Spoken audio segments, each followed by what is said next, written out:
And ఇందాక నేను రాళ్ళు వేశారు అనే టాపిక్ తీసా, క్షమించాలి. మీ స్టేజ్ని కొంచెం 2 నిమిషాలు హైజాక్ చేస్తున్నాను.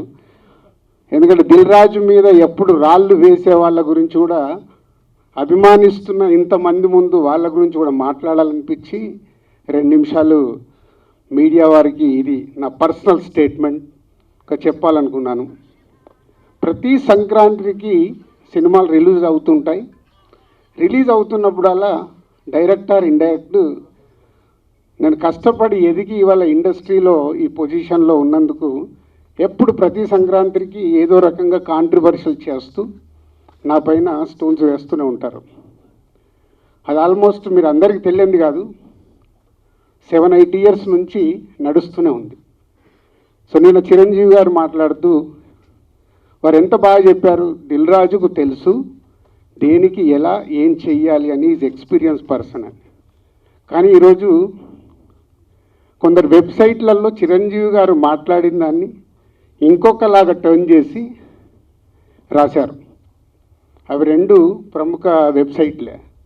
అంటే మీరు నా పైన ఏదో రాసి మీ వెబ్సైట్ ఇంపార్టెన్స్ని పెంచుకోవడానికి వేరే వాళ్ళని ఎందుకు వాడుకుంటున్నారు? మీకు ఇది అవసరమా? అంటే దిల్ రాజు ఏం రియాక్ట్ అవ్వడు, సాఫ్ట్గా వెళ్తాడు అనుకుంటున్నారా? తాట తీస్తా. చాలా రోజుల నుంచి ఓపిక పడుతున్నాను, ఎందుకు అని సాఫ్ట్గా వెళ్దామని. సంబంధం లేకుండా పోనీ ఆ ప్రొడ్యూసర్ వచ్చి మీ దగ్గర ఏమన్నా మాట్లాడా? మీకు అంత దమ్ముంటే ఆ ప్రొడ్యూసర్ని నన్ను స్టేజ్పై పిలిచి కూర్చోబెట్టి క్వశ్చన్స్ వేయండి. ఎందుకు ప్రతి సంక్రాంతికి నన్నే టార్గెట్ చేయాలి? ఇంతమంది నన్ను అభిమానిస్తున్నారు కదా, 95% నన్ను ఇష్టపడతారు, 5% ఇష్టపడతారా? అది ఇష్టపడరా వాళ్ళ ఇష్టం. ఒక మనిషిగా నేను అందరినీ సాటిస్ఫై చేయలేను. సాటిస్ఫై చేస్తున్నాను కాబట్టి ఇండస్ట్రీలో నాకు ఈరోజు ఇంత మంచి పేరు ఉంది.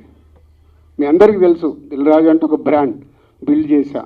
వ్యాపార పరంగా వచ్చే కొన్ని కాంట్రవర్షియల్స్ని మీరు అడ్వాంటేజ్గా తీసుకొని ప్రతి సంక్రాంతికి మీ వెబ్సైట్లు, మీ కొన్ని యూట్యూబ్ ఛానల్స్ కొన్నిటికి వాడుకుంటున్నారు. అది 100% తప్పు. మొన్న జరిగిన ఈ సంక్రాంతి రిలీజ్ల గురించి ఛాంబర్లో మీటింగ్ పెట్టి ఛాంబర్ ద్వారా డీల్ చేసి రవితేజ గారిని కన్విన్స్ చేసి ఒక సినిమాని సంక్రాంతి నుంచి జరిపాం. అది ఎంత కష్టం అది మాకు తెలుసు. తర్వాత ఉన్న 4 సినిమాలు మళ్ళీ ఎవడో రాశాడు, దిల్ రాజు గారు ఏదో తమిళ సినిమా రిలీజ్ చేస్తున్నాడని. ఎవడు చెప్పాడురా నీకు నేను రిలీజ్ చేస్తున్నానని? ఎవడు చెప్పాడు? నీ దగ్గర ప్రూఫ్ ఉందా? నేను చేస్తున్నానని ఉందా? ఆ తమిళ సినిమాను కూడా రిలీజ్ పోస్ట్పోన్ చేయించింది నేను, తెలుగులో రిలీజ్ వద్దు అని. మీకు తెలియని న్యూస్లు రాసుకుంటూ ఎందుకు వాడుకుంటున్నారు? ఇందాక నేను అన్నాను కదా, తాట తీస్తాను. ఈజీగా తీసుకోవద్దు. నా పైన ఏదైనా రాస్తే, తప్పుడు రాతలు రాస్తే, మీకు తెలియకుండా కాంట్రవర్షియల్ చేస్తే ఈ రోజు నుంచి నేను ఊరుకోను. ఇన్ని రోజులు నడిచిపోయింది, అది గుర్తుపెట్టుకోండి. 4 సినిమాలు రిలీజ్ ఉన్నాయి. మహేష్ బాబు గారు, వెంకటేష్ గారు, నాగార్జున గారు, దాంతోపాటు హనుమాన్ సినిమాని రిలీజు ఆపాలి అని చెప్పానని రాశారు. ప్రొడ్యూసర్ని, డైరెక్టర్ని నన్ను పిలిచి నేను సినిమా ఆపాలని అడిగానా? సినిమా 14వ తారీఖు రిలీజ్ చేసేయండి అని చెప్పాను. 12 మహేష్ బాబు సినిమా ఉంది కాబట్టి 14th చేస్తే మీ సినిమాకు ఉపయోగం, మీ సినిమాకు నంబర్ ఆఫ్ థియేటర్స్ దొరుకుతాయని చెప్పాను. కానీ దాన్ని ఇంకొక విధంగా మార్చి రాశారు.